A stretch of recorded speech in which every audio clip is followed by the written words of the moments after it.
All right, let's just open with a word of prayer. God, just thank you so much for this beautiful day. Just thank you for this church body. Thank you that we are the church. Each and in every individual person here in the pews here is what makes up and constitutes your church. As you said in John, that your Father's house has many mansions, many rooms, many abodes, and we are those abodes. And we thank you that your Spirit lives in us. And God, I pray that you just be with us today as we look at James chapter 3, verse 1 through 12. Just, God, I pray that you would help me to convey to everyone here what it is I believe James was trying to say in these verses. And God, I pray that thereby knowing your heart for what you have to say about how we speak and how we use our tongues to glorify you or to not glorify you. In your name we pray. Amen. Well, I'm going to start out this week. Thanks, Jonathan. Yeah, we're not. Okay, so I'm going to start out this week by talking about myself. I'm going to start by talking about myself. So this weekend, I did something that I haven't done in 17 years plus, and it was go on a horseback ride or a trail ride. If you don't know what a trail ride is, this is something that I did growing up as a kid. My father was very much so into horses, so when I was a kid, I grew up with horses. We had a barn, we had 5 or 6 horses all the time. And we would periodically go on trail rides. A trail ride is when you pack your horses up, you go somewhere where there's lots of trails to ride on, and you disappear into the woods for sometimes 2 days, 3 days. The longest I've ever done is about 4 or 5 days. And you pack your food with you, you pack your bedding with you, and you're off the grid, you're in the woods, and you cook your own food, you sleep under the stars, no tents because you don't have enough room. We have already done pack horses, where you pack a bunch of stuff on an extra horse, but we didn't do that this time. But anyway, this weekend, for the first time in 17 years, I went on a trail ride with my father and my one brother who lives locally. I have a brother in Wyoming and a brother who lives in Germany. So the brother who lives here in Rothsville and my father went on a trail ride. It's the first time I've done it in 17 years. The last time I did it was in 2003 when my little brother and Mary's brother, Andrew, were getting set to join the Marine Corps. We went on a weekend trail ride in the dead of winter as a send-off. A bunch of friends of us, mutual friends. Little did I know, I didn't know that Andrew was going to become my brother-in-law because I hadn't met the one and only and beautiful Mary Cody yet at that point. So once I met Mary, I didn't want to be a mountain. I'd always had this dream of being a mountain man and like being a trapper living in the woods, but once I met Mary, that kind of all fell to the wayside. So anyway, I'm going to show some pictures today, and this has, the reason I'm doing this is it has something to do, the irony about the passage I'm preaching on and the fact that for the first time in 17 years I went on a horseback ride, a trail ride. I couldn't pass up the irony, so I decided to include some photos today to get started. So I'm going to just share with you some of the things that we did. And I'm going to narrate the slideshow. Hopefully you guys can see this somewhat. The pictures are a little small, I guess. But we'll do what we can. All right. So this is a picture I took on the back of my horse. This was in Perry County, just west of Harrisburg a little bit, in the Tuscarora State Forest. And I'm looking out over what's called the Doubling Gap Lookout. And that's the head of my horse there in the picture. You can go to the next one there, Scott. There's a picture my brother took, or no, actually I think I took that, of that's my father in front of me on a trail. We're in the middle of the woods. All right, go to the next one.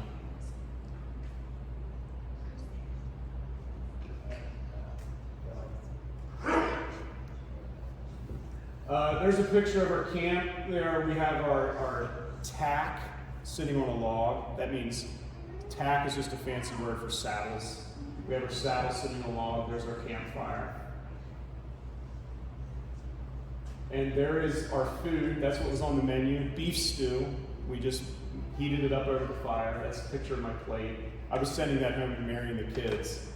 And yes, if you're asking the question, did I go and play for 2 days while I left Mary at home with all the kids and 9 puppies? Yeah, I did. It was a very, shall we say, it was 2 days full of a lot of poop for Mary. But I did this because, it's been a long time since I did this with my dad and my brothers. But all right, you can go to the next one. There's just a picture of our camp with the horses and the campfire. There you go. Maybe you can see that better now.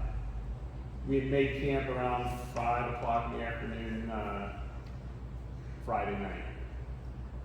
All right, Scott, you can hop to the next one there.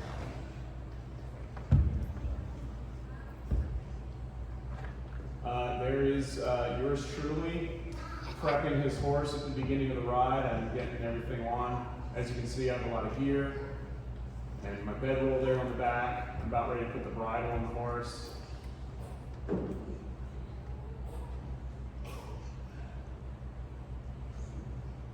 And it's just another picture of the trail. That's me out in the background there, turning around. And yes, I was wearing a cowboy hat.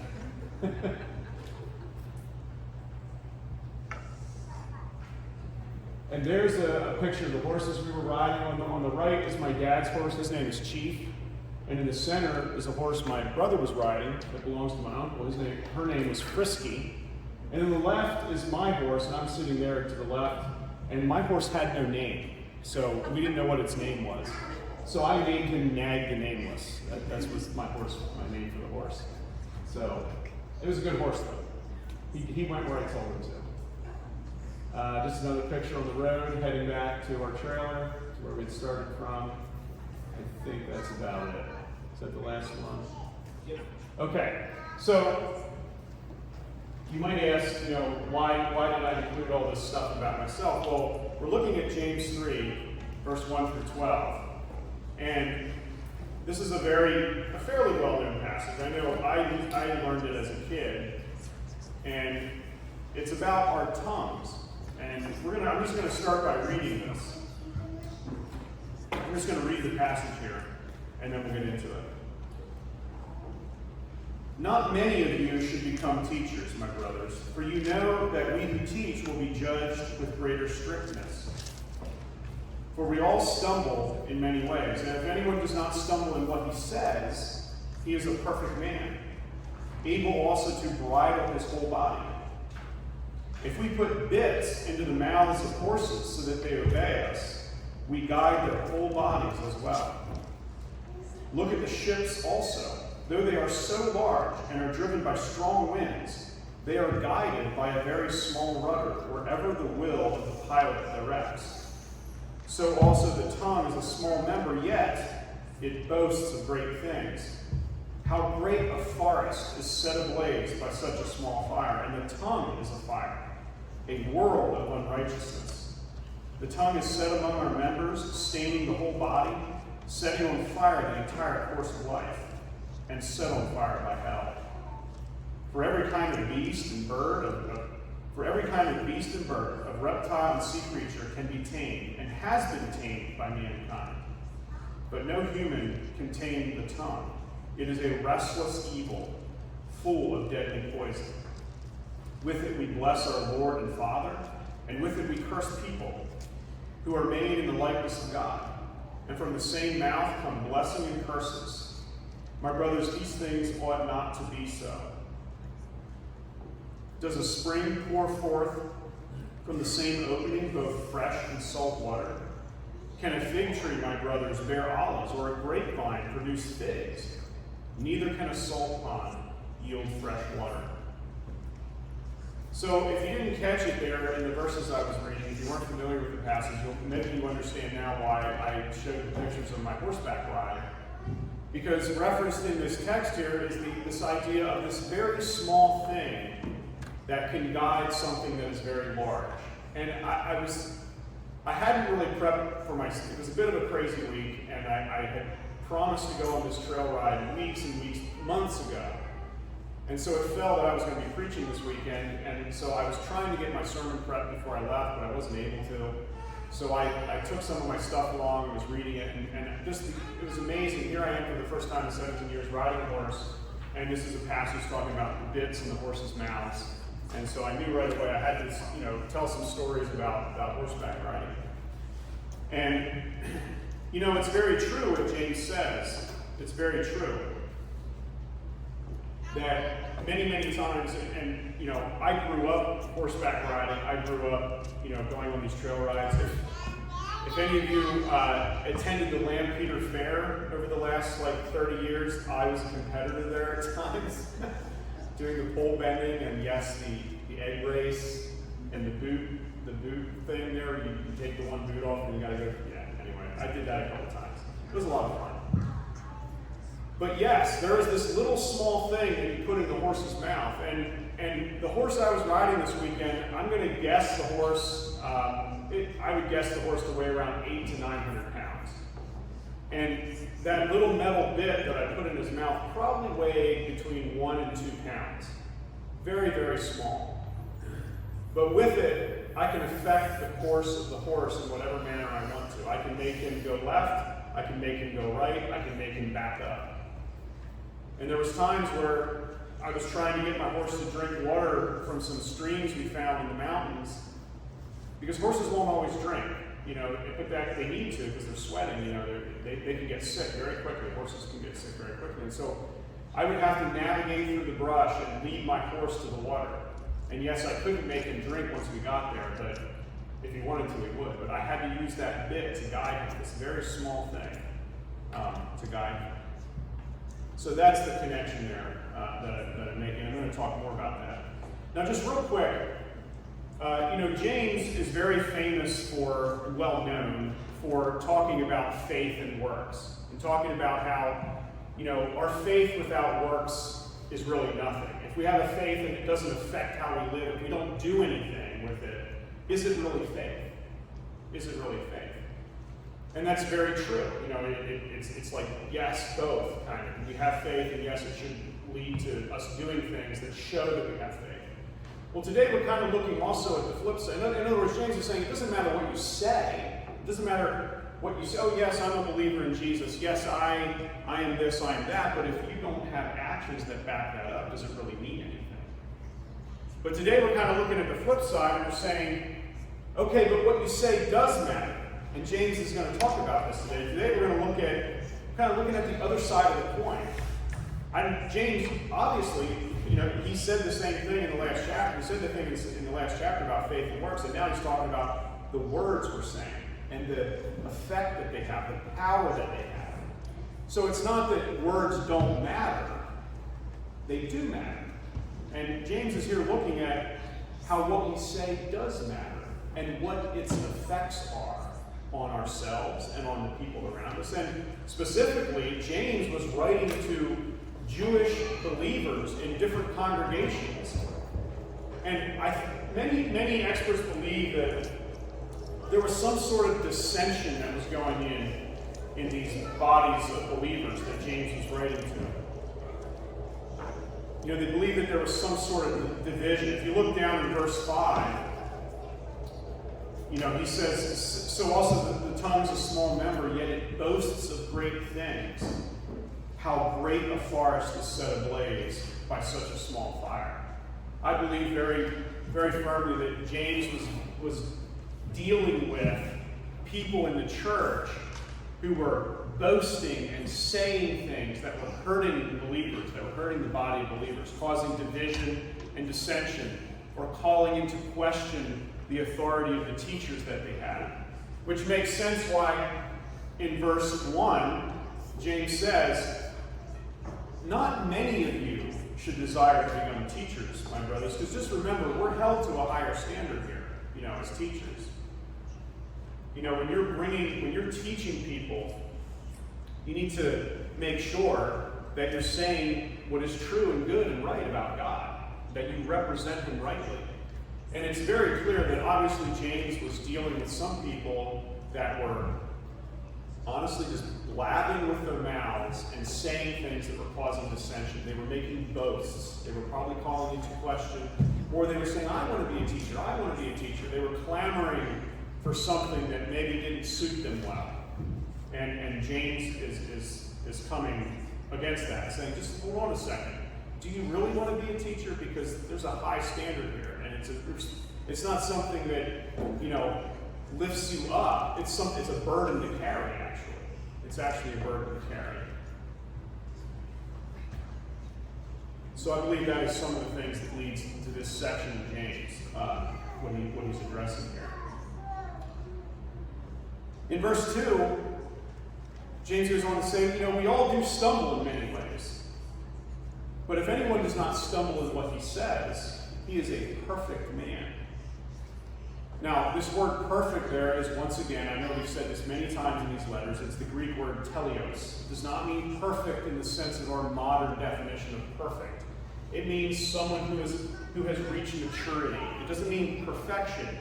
When we think of perfection, we think of like some object that's 100% pure. There's no blemishes in it. That's not what that word means.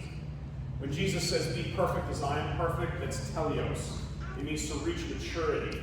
There's a lot in there. It doesn't mean that a man who is teleos, a person who is teleos, it doesn't mean that they have reached sinless perfection. It means that they have reached maturity, where God is ruling and reigning in their life. That's what James is getting at here.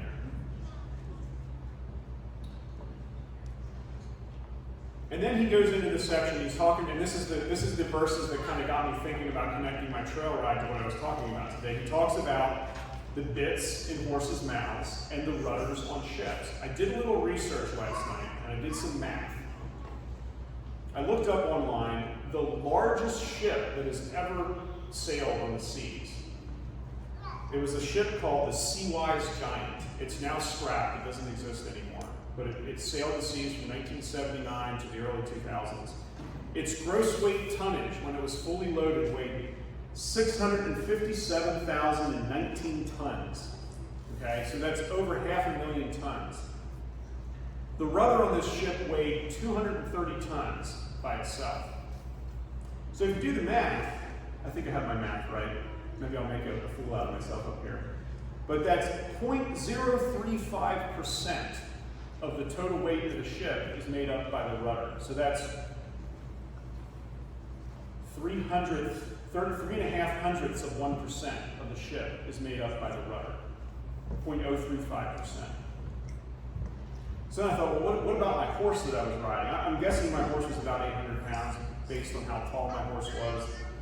So now if my horse weighed 800 pounds and that bit I was using what's called a split bit. It's a little more gentle in the horse's mouth. It weighs probably about 1.5 pounds total. That is 0.15%. It's like 1.5 of 1% of that horse's weight. And it guides this massive ship that's bigger than any other thing that ever moved. It is steered by something that is just 1/300th of its own size. And what James is saying here is what we say really does matter. You know how it goes. You know how you open your mouth and you say something and you can't take it back? You say something that hurts someone and steers the course of your relationship with that person could be forever, for the rest of your life. Or it could just come and cause a lot of harm, and a lot of work needs to go into repairing that relationship. Or you boast something, or say something, or you tell a lie, and then you have to tell lies to cover up the lie. And then that leads to you engaging in behaviors that you never intended to engage in. It directed that lie you told changed the course of your life and led you to places you never wanted to go. This is what James is getting at. Now, I believe that the context for James is these bodies of believers that he's writing to. The Jews in the dispersion, as he says at the beginning. Am I still on here? I think I lost my mic. I don't know. know. Maybe I must have bumped the button or something. It's weird. You have to hold it for like 5 seconds, so I don't know how that happened. The But bridle ran into it's back on. But, sorry, I can tell I wasn't quite as loud. Maybe I need to go back and say everything I just said. I'm not sure if you all heard it. But, you know, when we speak words, it directs where we go. If we make an idle boast that doesn't really, okay, I'm losing it. I think the batteries must be bad. I think my batteries are bad. I'll just switch to this. That's fine, guys. Scott, that's fine.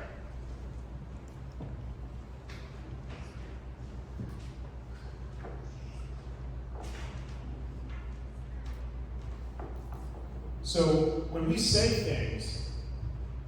things like a lie or a boast, you know, it directs where we go, because then we have to tend to that boast or tend to that lie. Or the other course there is that we just be honest and we confess our sin and we take back what we said, or we own up to what we said. But I think we all know, and we've probably all been in this place. I know I have, sadly. I know I have. I know I've said things I didn't mean. I know I've said things that were callous and careless. I've lied and then had to work really hard to cover up my lie, to be someone I really wasn't in order to keep my lie from being found out. You know, we all have seen it. As I was using N.T. Wright's commentary on this passage, and N.T. Wright made the point that, you know, we all are familiar with how in our culture, you know, you'll have like the news media, and it's like they're ravenous wolves, you know, ready to trip up any politician or public figure. One word out of place can ruin a career or bring down a government. And it's so true. You know, one thoughtless statement, one thoughtless, selfish, you know, someone who's just tired of being careful of what they say, and they just kind of blow off their steam, and there's a lot of people that get hurt from it. Our tongues, though very small, direct our paths with great strength, just like the rudder on a ship or a bit in a horse's mouth. And then James goes on down here in verse 6, and he begins to talk about the destruction of the tongue, the destruction of what our tongues can do. He says in verse 6, and the tongue is a fire, a world of unrighteousness. The tongue is set among our members, meaning the parts of our body, staining the whole body, setting on fire the entire course of life, and set on fire by hell itself. You know, in verse 5, when he talks about the forest fire, that's actually verse 5 when he says about the tongue being a small member yet boasting of great things. That is that boasting, that is what is actually saying. That is how a forest is set ablaze. So you can have someone who makes a boast or says something that's hurtful, and there's a large conflagration that comes as a result of it. And James even then goes on to say, actually, the tongue is a fire. It's actually a fire that's set on fire by hell itself.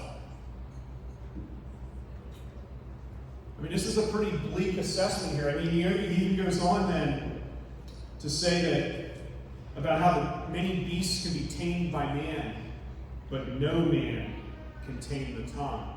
Wow. This is pretty bleak here. You know, I remember as a kid growing up, I went to a little Mennonite school, and I remember my teachers hammering this home, you know, and I remember thinking like, oh, I just need to be so careful with my mouth. I need to, you know, never tell lies. I need to, you know, and it was like I was striving really hard to not say mean things, but guess what happened? The mean stuff came out. When I was afraid of getting in trouble, I would tell lies to cover my tracks. It didn't work to just try to control my tongue. And here's the thing. I think if I could sit down with James and have a conversation, I don't think that James believes that the tongue is actually the problem here. I know he's going on for a few verses here talking about the tongue. He says in verse 8, but no human can tame the tongue. It is a restless evil, full of deadly poison. You know, N.T. Wright pointed out in his commentary that even David himself, if you go back in the Old Testament, in the Psalm 141 is written, it's attributed to David. And he says, God, set a sentry or a guard on my lips and over my mouth. David understood this, how even the man who was, by God himself said he's a man after my own heart, had a problem. He needed God to help him with what he said, to keep his tongue in check. But as I was saying a minute ago, I don't think that if I sat down with James, who wrote this letter, I don't think that the tongue is actually the problem here.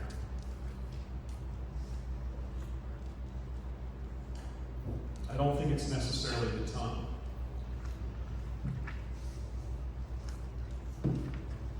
Now, why do I say that? I say that because Jesus actually spoke to this. If you look in Matthew chapter 12, verse 34, Jesus has an interaction with the Pharisees. Jesus casts out a demon from a man, and the Pharisees see this act of God, and they call it of the devil. They say, oh, well, Jesus is casting out demons by Beelzebub. That would be their name for a demon. He's casting out demons by the strength of demons. And Jesus goes on in Matthew 12 to say this. He says, you brood of vipers. This is where Jesus gets real strong with the Pharisees. How can you speak good when you are evil? For out of the abundance of the heart, the mouth speaks.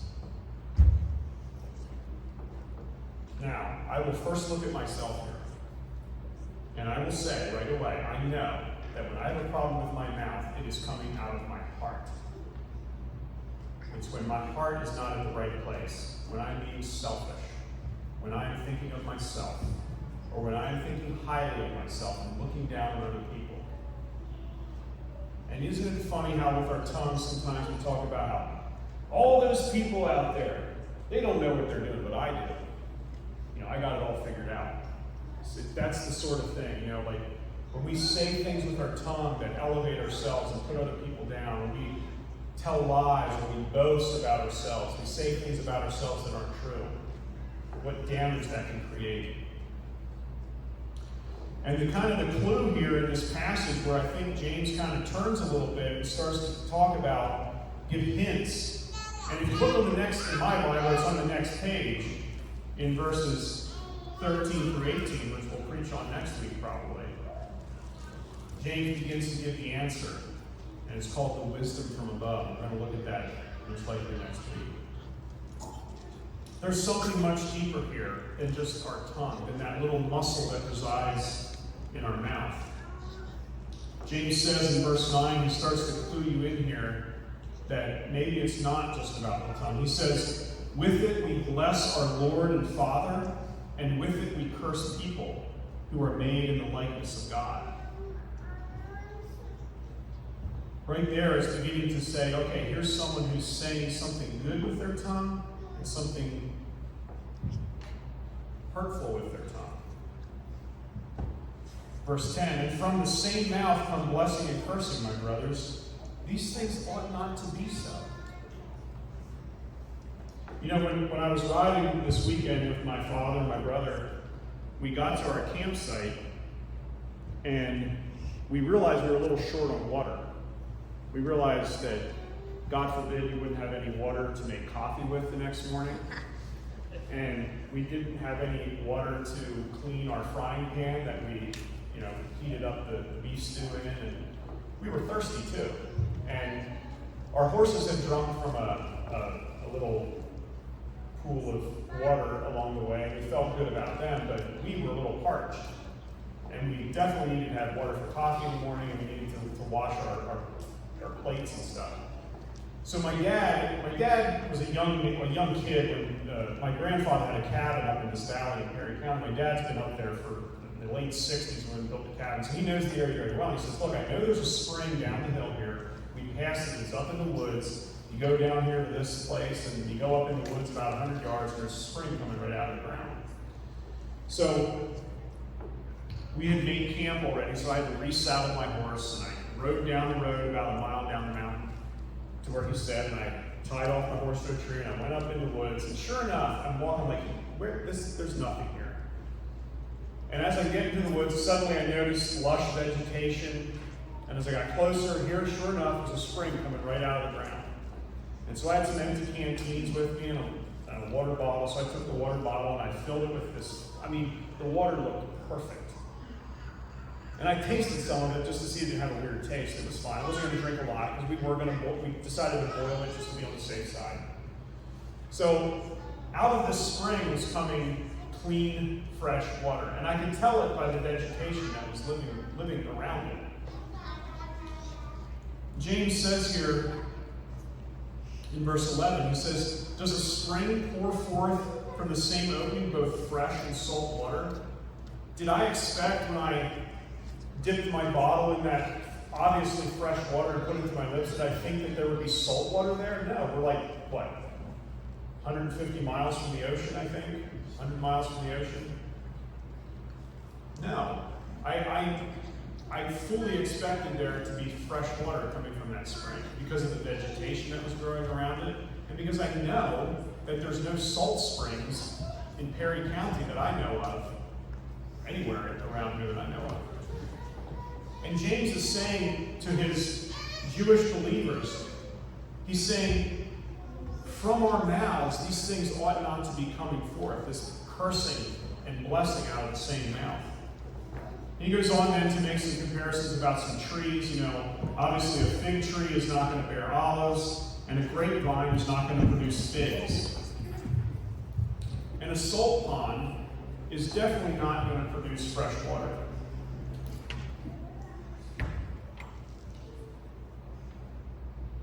You know, as followers of Jesus, you and I, as followers of Jesus, as children of the kingdom, let's just think in your minds, as children, when you think of us as children of the kingdom, think of Jesus in Matthew 5, the Sermon on the Mount, the Beatitudes, and he's describing the kingdom. He's describing a child of the kingdom.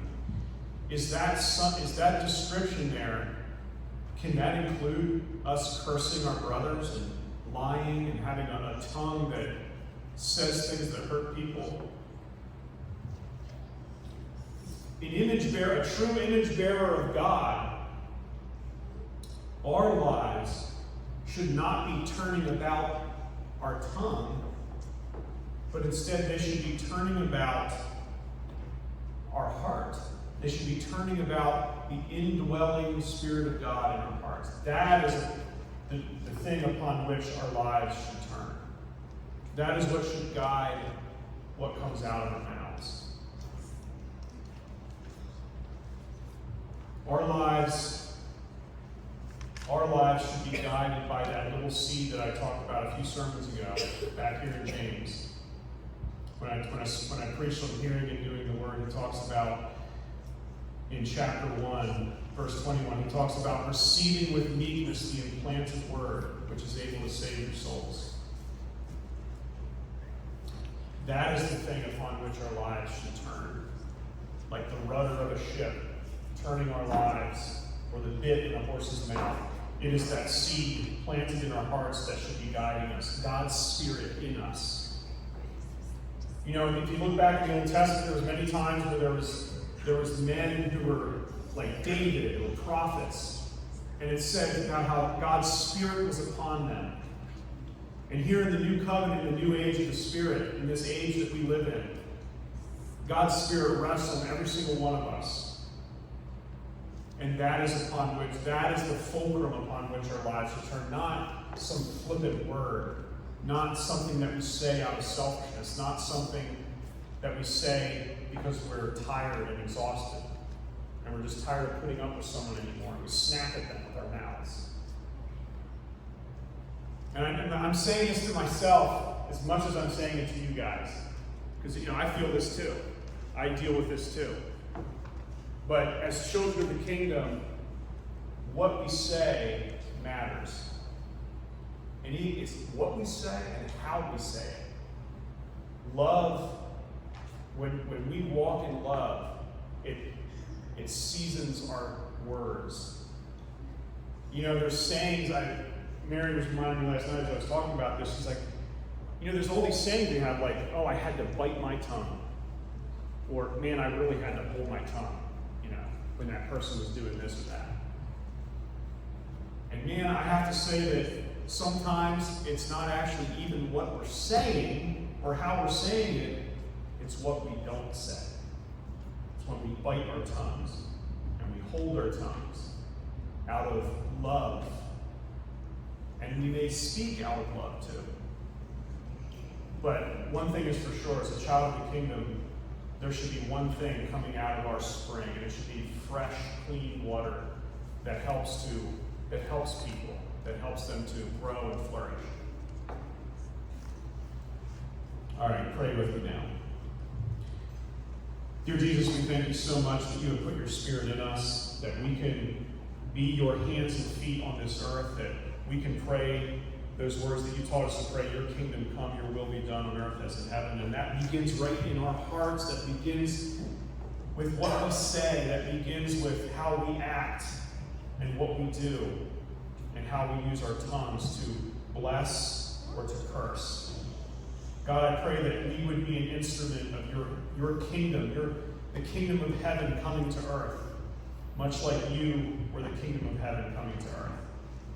And God, I pray that we would, each and every one of us, be that here, that our words would be words that bring people to life, and that they say, man, there's just something about those people. They make me feel loved.